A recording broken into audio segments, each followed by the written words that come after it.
channel. Sa video ito ay magluluto ako ng arroz valenciana. Yung arroz valenciana ay usually yung kaming mga Ilonggo. Pag may mga handaan ay mayroon talagang arroz valenciana. So ngayon susubukan kong magluto nito. Ang luto ko ay version ko lang.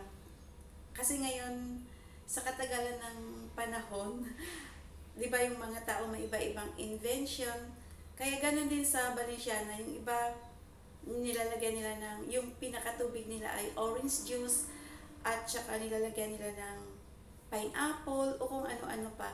Pero yung sa akin ay simple lang. Kung ano lang ang mayroon ako at kung ano lang din ang alam kong ilagay, yun lang din ang ilagay ko. Tara, magluto muna tayo! So guys, ito po yung mga gagamitin kong ingredients. Una, yung malagkit. Hinugasan ko na po siya at nilagyan ng turmeric powder para may kulay na rin siya mamaya. At ayan na siya. Sinukat ko na rin siya kung gaano kadami para mamaya pag naglagay ako ng tubig, alam ko na kung gaano tubig din kadami ang ilalagay ko. Tapos, mayroon tayong atay, green peas, raisin, hipon, yung manok at saka baboy pinagsama ko na bawang at sibuyas, at syempre kailangan natin yung mantika panggisa, at mamaya yung seasoning natin ay gumagamit kami dito hindi kami nagbibetchen o ano, kaya ito yung ginagamit namin, chicken powder, at kailangan din natin magbili ng asin. Okay, so ayun, iinitin na natin yung kawali, sandali lang.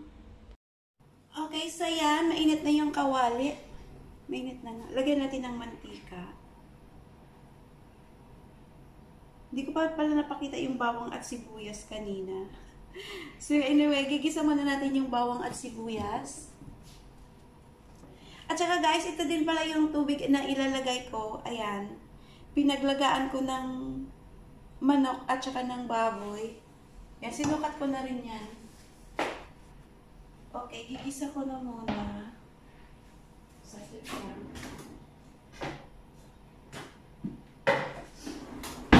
Okay, magigisa na tayo. Muna gigisa natin yung sibuyas.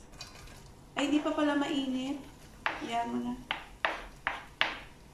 Pwede na yan.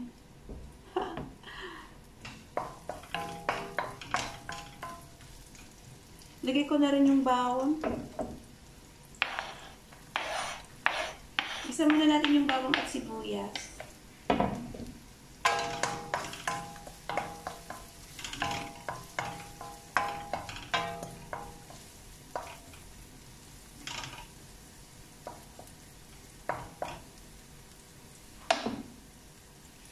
So guys, pali yung malagkit, sinukat ko sa ganito. Bali, dalawang ganito at saka 3/4 yata. Kaya yung tubig, ganun din kadami ang ilalagay ko. Nasukat ko na rin yung tubig.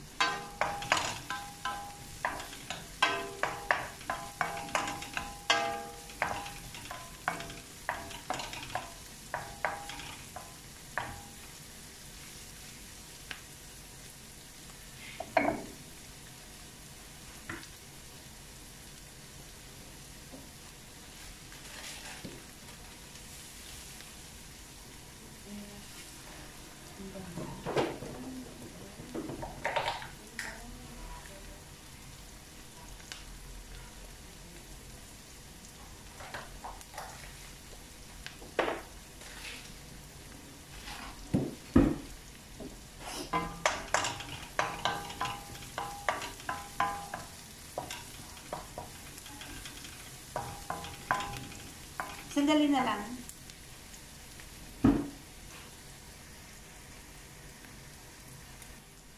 So yan guys, pwede na. Ilagay na natin yung sahog natin. Ito yung baboy at saka yung manok. Na-blanch ko na para hindi siya magtutubig.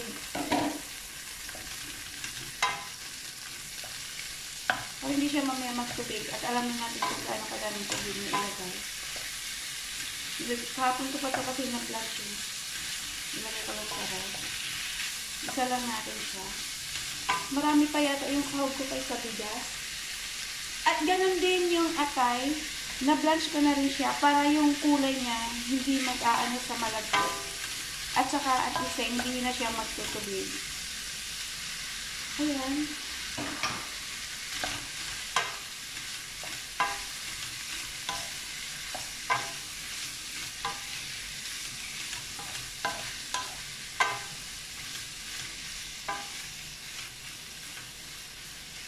Lagyan ko po ng konting asin.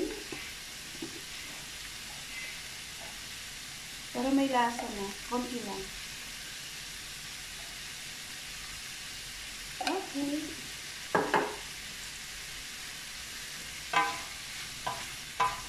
Madami pa yata yung sahog ko kaysa malagkit.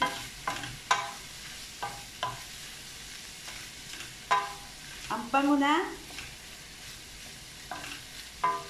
Sandali lang. Okay.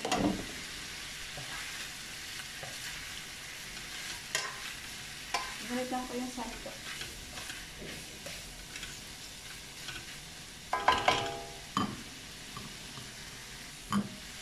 So, ito na siya ngayon. Nakita nyo, kasi hindi na-blanch na yung mga pansahog, kaya hindi siya nagsasabaw. Wala na siyang tubig.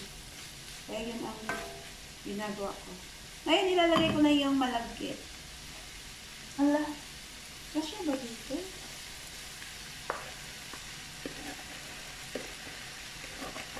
Itulay na po yung malagkit.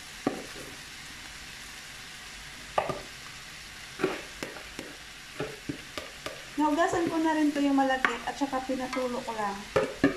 Para wala siyang tubig. At alam ko yung lalagay kong tubig mamaya. Mamaya ko na ilalagay yung green peas at saka yung hipon.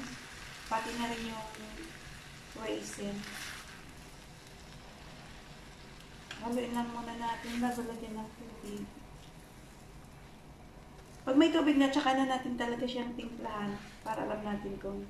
Kasi kung ano yung lasa ng sabaw niya mamaya, yun na, yun.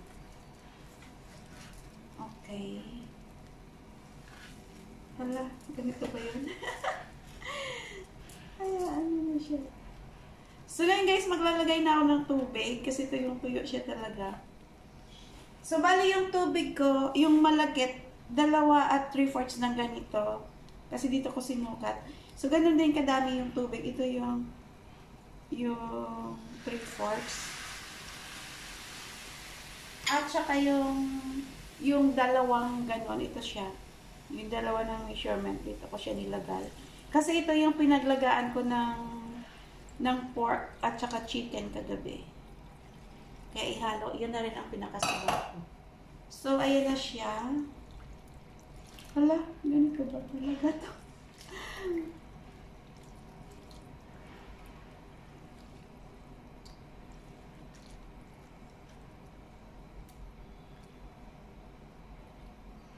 Dagdagan ko na lang ng tubig mamaya kung talagang kulang yung tubig.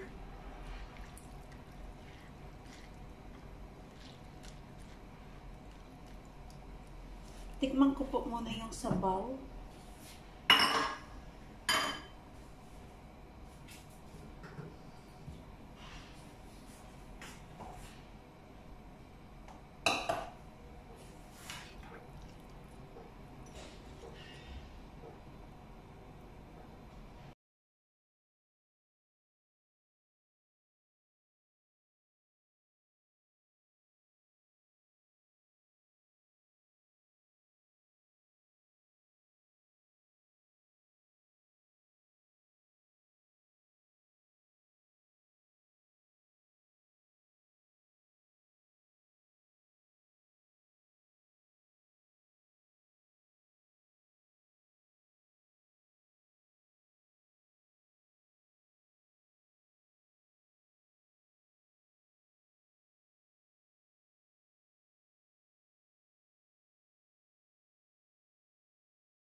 Haluin na natin siya.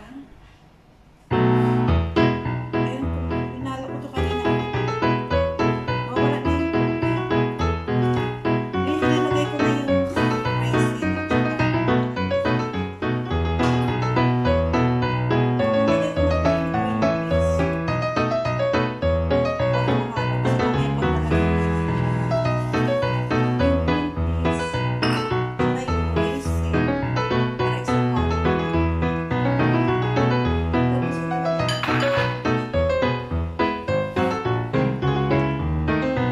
matira ko na yung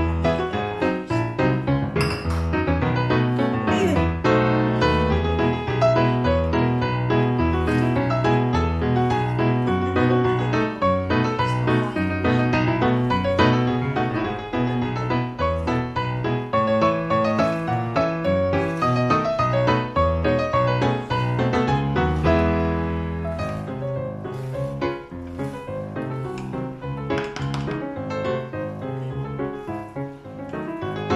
Hinaan ko na yung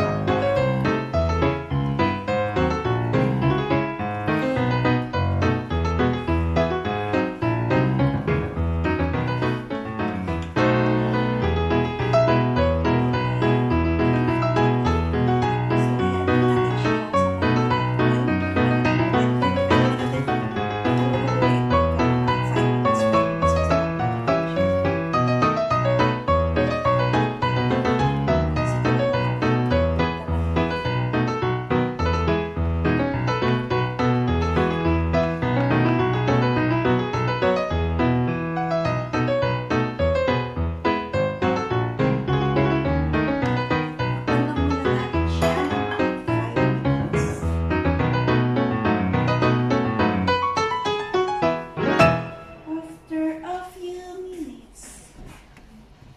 Takpan po muna natin ulit.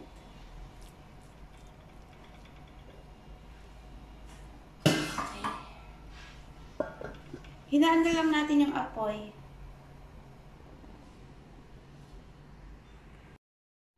So guys, ito na siya ngayon. After mga 15 minutes na to siya. Binabaliktad-baliktad ko lang ngayon kanina. So far, so good. Ang bango pa rin. Nakakatakot, baka maputol yung aking panghalo. Maganda pag nagluto kayo, yung gamitin nyo ay non-stick.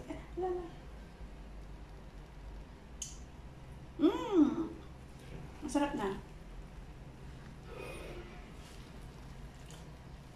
Naglalasa na yung raisin, matamis-tamis na ng konti. Mahirap na siyang haluin kasi natikit na. Hala.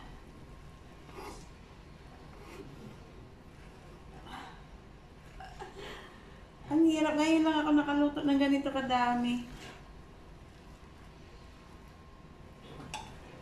Kasi magla-lunch kami mamaya kasama ng mga kaibigan ko. Takpan lang natin siya at ano yung sa mababang, sa mahinang apoy. Ano ba tawag doon? Pag sa amin sabihin mong arangayan lang siya, ayaw, hindi ko alam kung ano yung arangay sa Tagalog at lalo na sa English. Kaya comment nyo na lang dyan kung alam niyo. So babalikan natin siya after mga 5 minutes, tuwing 5 minutes, hahaluin natin para hindi siya magtutong, okay? So guys, ito na po yung aking finished product. Tapos na po siya at nalagay ko na po sa Tupperware at mamaya daling ko sa bahay ng kaibigan ko dahil doon kami magla-lunch. O diba ang ganda? Nakadalawang box ako. Ayan. Tadaan! Ang sarap ng amoy. At masarap din yung lasa syempre kasi luto ko. Okay guys, thank you for watching. Please like and subscribe to my channel. Bye-bye!